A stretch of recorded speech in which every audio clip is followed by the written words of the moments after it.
Si on vit comme ça actuellement avec beaucoup de liberté, etc., c'est grâce aux personnes qui se sont battues pour la France. Donc je pense qu'il faut toujours être redevable envers ces personnes qui ont donné leur vie pour la France. S'ils n'étaient pas morts, s'ils n'avaient pas sacrifié leur vie, nous ne serions pas ce que nous sommes aujourd'hui. Et est-ce que la guerre a continué quand même, ou c'est la fin totalement de la guerre? Oui, elle continue jusqu'à aujourd'hui. Aujourd'hui c'est le 8 mai.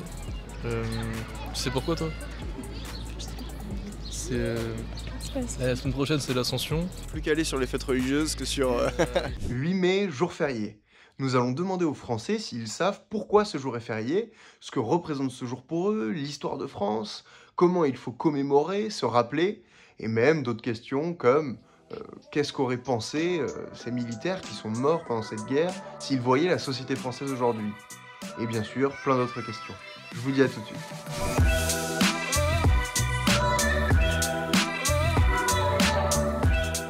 Aujourd'hui, c'est un jour férié. Est-ce que vous savez pourquoi? C'est peut-être la fin de la Seconde Guerre mondiale. Ouais, alors c'est la fin de la Seconde Guerre mondiale en Europe. En Europe, oui. Libération. Oui. Libération, oui. Ouais. On signe quoi? On a signé quoi le 8 mai 45? L'armistice.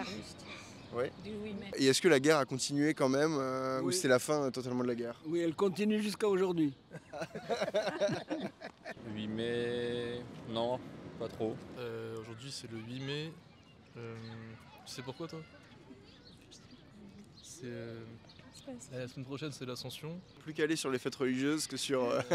Je crois que c'est le 8 mai 1945, on commémore le soldat disparu, c'est ça? C'est la capitulation de l'Allemagne nazie Ah ouais, d'accord. à la fin de la Seconde Guerre mondiale. Bah ouais, je connaissais, mais je me suis trompé un peu. Hein. Bon. Vous, donc, vous savez ce que c'est le 8 mai, donc, précisément? Oui, c'est une fête nationale, c'est la commémoration de la guerre de 39-45. Qu'est-ce qui s'est passé le 8 mai 45 précisément? Je ne peux pas vous dire, je ne me rappelle pas. Je sais que j'étais petite et que 45 c'est une date qui m'a frappée quand j'étais petite parce que c'était les bombardements, c'était la guerre. Il fallait descendre dans les abris parce qu'il y avait des bombes. Même en Algérie, les Allemands devaient venir envahir les côtes et il y avait quand même la guerre là-bas aussi. Alors c'est le moment où l'Allemagne nazie a capitulé, et donc c'était la fin de la Seconde Guerre mondiale en Europe. Okay. Elle a continué côté Japon, mais c'est la fin en Europe avec l'Allemagne nazie. C'est la guerre de 1945, c'est la victoire. C'est l'armistice signé entre la France et l'Allemagne le 8 mai 1945 qui arrête la Seconde Guerre mondiale du coup.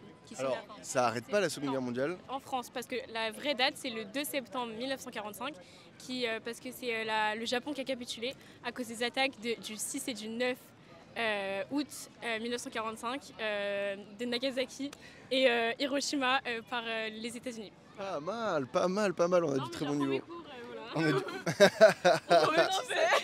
Est-ce que vous vous sentez concerné par ce jour férié qui est un symbole de l'histoire de France?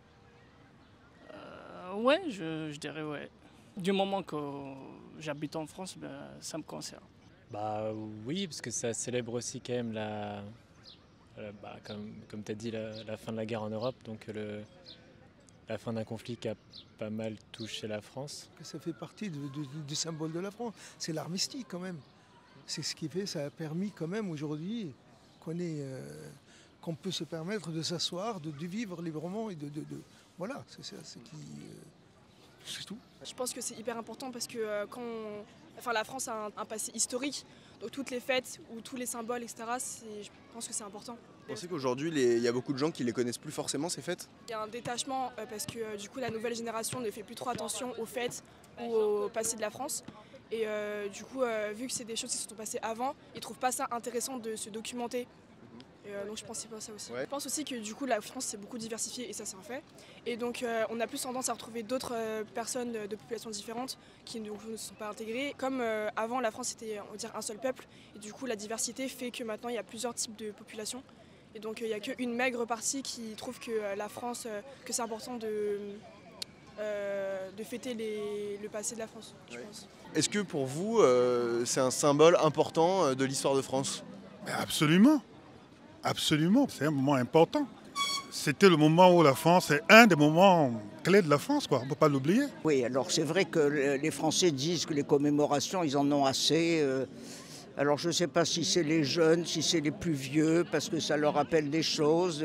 Chacun interprète à sa manière, effectivement, mais je trouve qu'il ne faut pas oublier. Il faut vénérer ceux qui ont combattu à cette époque et qui sont morts. Il faut leur rendre hommage. Si on vit comme ça actuellement avec beaucoup de liberté, etc., c'est grâce aux personnes qui se sont battues pour la France.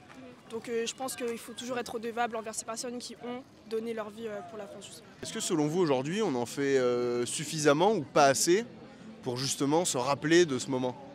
Je crois qu'on fait de moins en moins ce qu'il faut. Avant, oui, il y a quelques années, il y a eu 10 ans, aujourd'hui, oui, c'était vraiment commémoré. Mais aujourd'hui, on a l'impression que c'est plutôt un jour férié basique pour plusieurs. Si on enlève les jours fériés, on va tout oublier, c'est comme un cahier, on va toute l'histoire, on va effacer l'histoire. L'histoire, c'est fondamental. C'est à partir de l'histoire qu'on construit l'avenir. Mais ceci dit, il ne faut pas perpétuer certains problèmes comme le colonialisme ou un truc comme ça. Il faut admettre l'évolution de la nature et de la société. Tirer les leçons de l'histoire pour améliorer nos conditions de vie et l'évolution de la société. Aujourd'hui, s'il y avait de nouveau une guerre comme ça, est-ce qu'à votre avis, la France et les Français seraient prêts? Je crois que le gouvernement est en train de se rendre compte. Et j'ai entendu qu'il augmentait le budget, mais je ne sais pas si on serait prêt. Avec les divergences que nous avons en ce moment, je ne sais pas, peut-être l'union fera peut-être la force à un moment, mais je ne sais pas. Il y a beaucoup de divergences en ce moment, il y a tellement de divergences à tous les niveaux maintenant. Les gens sont désunis, vous trouvez? Les gens sont très désunis maintenant. On est d'accord sur rien, il n'y a plus de solidarité comme avant. Ouais. Il y en a plus. Et pour vous, c'est à cause de quoi? Les gens sont très égoïstes maintenant, chacun pense à sa pomme. Je croyais qu'avec le Covid qu'on avait eu, que ça devait nous montrer que l'être humain est loin d'être aussi... il a besoin des autres pour exister. Mais malheureusement, j'ai l'impression que... Pas vraiment, non. Alors pour moi, non. Les Français, non, parce que... Enfin, après, tout dépend, parce que si c'est qu'une guerre où on envoie juste les militaires, et en quelque sorte, elle serait prête, parce qu'on sait que la France est quand même une grande puissance mondiale au niveau des armes.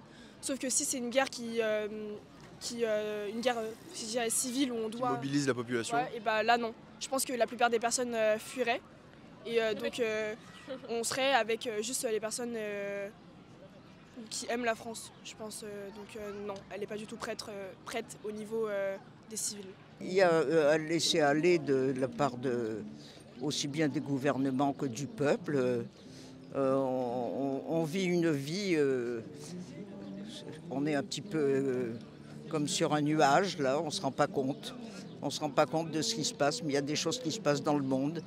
Et selon vous, si ces personnes-là qui se sont battues, qui sont des fois mortes pour la France, revenaient aujourd'hui dans la société, à votre avis, elles en diraient quoi? Moi, je pense qu'ils seraient déçus. Honnêtement, pour être honnête avec vous, je pense qu'ils seraient déçus parce que la France a quand même beaucoup changé depuis ces dernières années avec la diversité, avec beaucoup de choses. Les différentes parties de population s'intéressent moins à leur histoire parce qu'en fait, c'est pas leurs origines non plus. Du coup, je pense qu'ils seraient déçus de ce que pensent les gens et du fait qu'ils s'y intéressent pas en fait tout court. Je pense qu'ils trouveraient ça dommage un peu d'avoir donné sa vie pour la patrie, mais que les personnes ne soient pas reconnaissantes de ce qu'ils ont fait. Vous avez donc une fille, vous m'avez dit. Oui. Est-ce que vous lui enseignez aussi cet amour de la France, ses commémorations, l'histoire? Oui, c'est son pays. Elle a intérêt à y avoir accès, à avoir des idées à propos. Sinon, je ne sais pas, elle sera pas assez armée pour la vie, quoi. Il faut qu'elle sache où elle est. Oui. Oui. Elle est d'ici, il faut qu'elle sache l'histoire de son pays. N'hésitez pas à vous abonner à la chaîne YouTube d'Omerta, à commenter et à partager. Et moi, je vous dis à très bientôt.